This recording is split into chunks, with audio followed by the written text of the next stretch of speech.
नमस्कार, मैं हूं रमेश कुमार और आप देख रहे हैं बिहार न्यूज 7। आज हम बात करने जा रहे हैं बिहार की राजनीति में सबसे अहम और युवा नेता एवं मुख्यमंत्री के दावेदार बिहार विधानसभा में राघोपुर से विधायक लालू के लाल।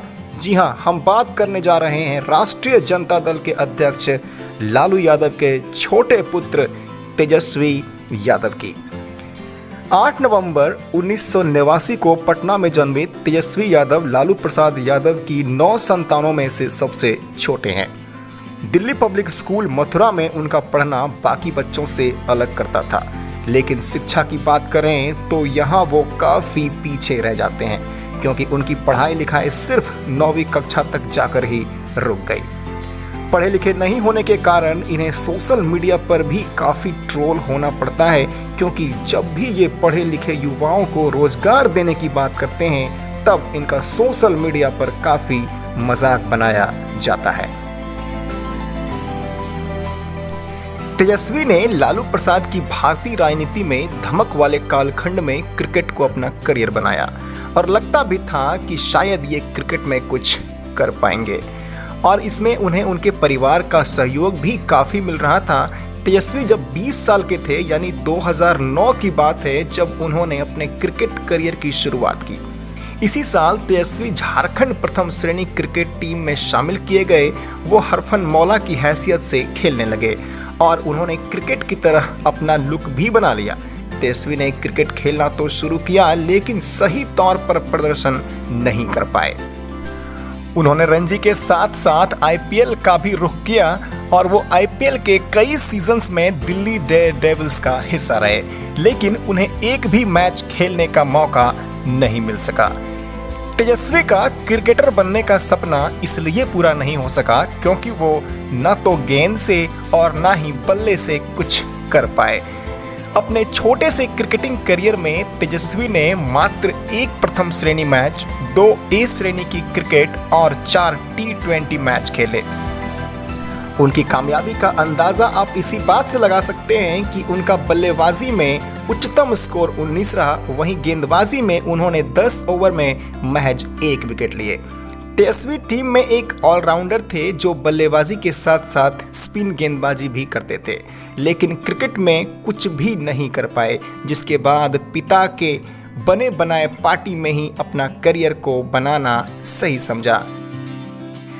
तेजस्वी के क्रिकेट में जबरदस्त असफलता के बाद उनके पिता ने भी एक बार चुटकी लेते हुए कहा था कि मेरा बेटा तेजस्वी दिल्ली की टीम का हिस्सा है, लेकिन वह सिर्फ मैदान में पानी लाने के लिए है। तेजस्वी यादव को अभी तक किसी भी क्षेत्र में कुछ भी कामयाबी नहीं मिली, न ही वो पढ़ाई पूरी कर सके, न ही क्रिकेट में जगह बना पाए, और अभी तक राजनीति में भी कुछ ऐसा ही हाल है। अपने निजी जीवन में उन्होंने कुछ ऐसा नहीं किया है जिससे उनको कोई पहचान मिले, इसलिए उनके लिए राजनीति में ही आना सबसे उपयुक्त और सटीक विकल्प था।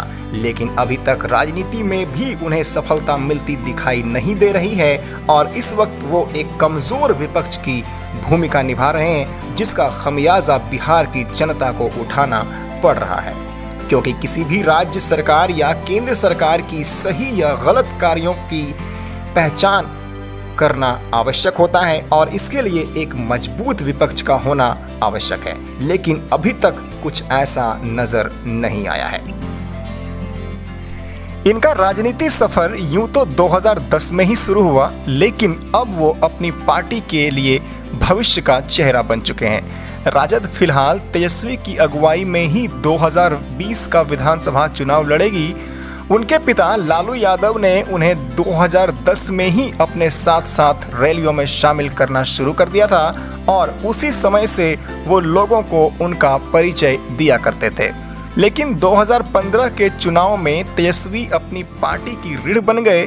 अपनी पार्टी के गढ़ माने जाने वाले वैशाली जिले के राघोपुर से तेजस्वी पहली बार विधायक और फिर 20 नवंबर 2015 से 26 नवंबर 2017 तक बिहार के उप मुख्यमंत्री भी रहे। हालांकि उस वक्त जनता दल यू और आरजेडी साथ साथ में थी, लेकिन अब ये दोनों पार्टियां, हालांकि इतने छोटे से राजनीतिक करियर होने के बावजूद तेजस्वी के ऊपर घोटाले का आरोप लग चुका है। जी हां, बता दें IRCTC घोटाला मामले में आरजेडी अध्यक्ष लालू यादव, पुत्र तेजस्वी यादव समेत कई लोग आरोपी हैं। 26 साल की उम्र में जब वो बिहार के उप मुख्यमंत्री बने थे तो उन्होंने ये कहते हुए अपना मोबाइल नंबर सार्वजनिक कर दिया था कि इस पर लोग उन्हें अपने इलाके की खस्ता हाल सड़कों और गड्ढों का विवरण SMS कर सकते हैं। लेकिन कुछ ही दिनों में उनके पास WhatsApp संदेशों की झड़ी लग गई, लेकिन उनमें से ज्यादातर टूटी हुई सड़कों का नहीं बल्कि टूटे हुए दिलों का जिक्र था।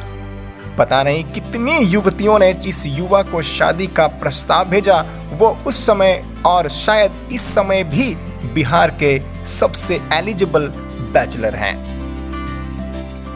तो अब देखना यह होगा कि 2020 में होने वाले विधानसभा में क्या आरजेडी एक बार फिर से खोया हुआ विश्वास वापस ला सकती है या नहीं।